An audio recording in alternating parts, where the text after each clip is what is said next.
Christmas in Camelot, Chapter 7, A Good Trick. As the wind blew away more fog, Jack and Annie saw a bridge. It was made of thick wooden planks held together with iron bands. It stretched all the way from the edge of the cliff where they were standing on an iron gate.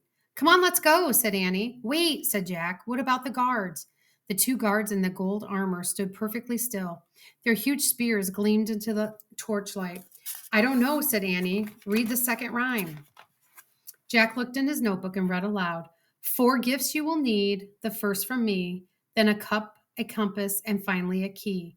The first gift is the Christmas knight's cloak," said Annie. "Yeah, I guess it's supposed to help us somehow," said Jack. He unbuttoned the cloak from around his neck. Then he held it out to get a good look at it. "Maybe it can make us invisible," said Annie. "That's nuts," said Jack. "Seriously," she said. "Cloaks sometimes do that in stories." "Well, it didn't make me invisible, did it?" said Jack. "Maybe you were wearing it wrong," said Annie. "Give it to me." "Oh, brother," said Jack. But he handed the cloak to Annie. It flapped in the wind as she pulled it around her shoulders. "Can you see me?" she said. "Yes, Annie," said Jack, rolling his eyes. "I can see you." Jack looked back at the gate. Even if we get past the guards, what then? He wondered. The other world swallowed up the Camelot's best knights. King Arthur said it was filled with magic and monsters. "Jack, look at me now." Jack turned to Annie. She wasn't there. "Where are you?" he said, staring at the darkness. "Cool, it works." "Where are you?"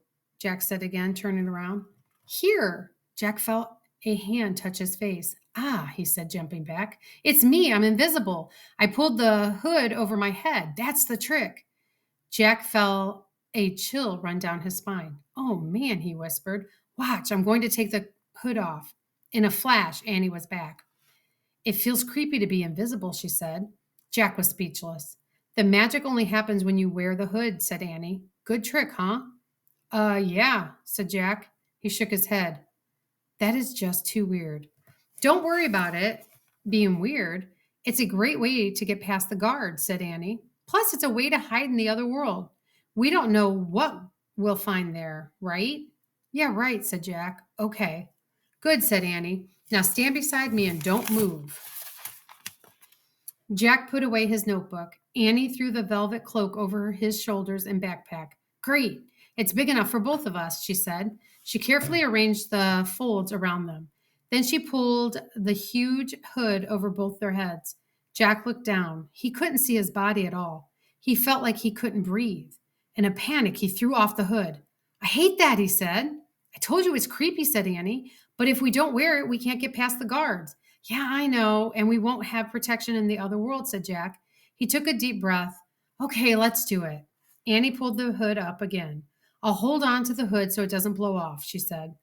"You just think about getting across that bridge, nothing else."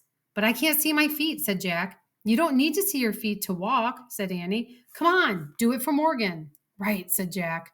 He and Annie stepped into the bridge. "Whatever you do, don't look down," said Annie. As they started over the bridge, the wind whistled around them. Jack couldn't help it. He looked down. Not only was his body missing, but the fog beneath the bridge was moving in a wild, spinning whirl. Jack felt dizzy and faint. He stopped. "Keep going," whispered Annie. Jack took a deep breath and looked straight ahead. Then he started walking again. He went slowly, step by step, toward the pale light beyond the bars of the gate. In the flickering torchlight, the guards looked like giants. As Jack and Annie slipped invisibly by them, Jack held his breath. "How will we open the gate?" he wondered. "Whoosh," said Annie loudly. Jack's heart nearly stopped. Had Annie lost her mind? "What are you doing?" he whispered. "I'm the wind," Annie whispered back. Whoosh! Annie gave the gate a shove. It swung open as if it was pushed by the wind.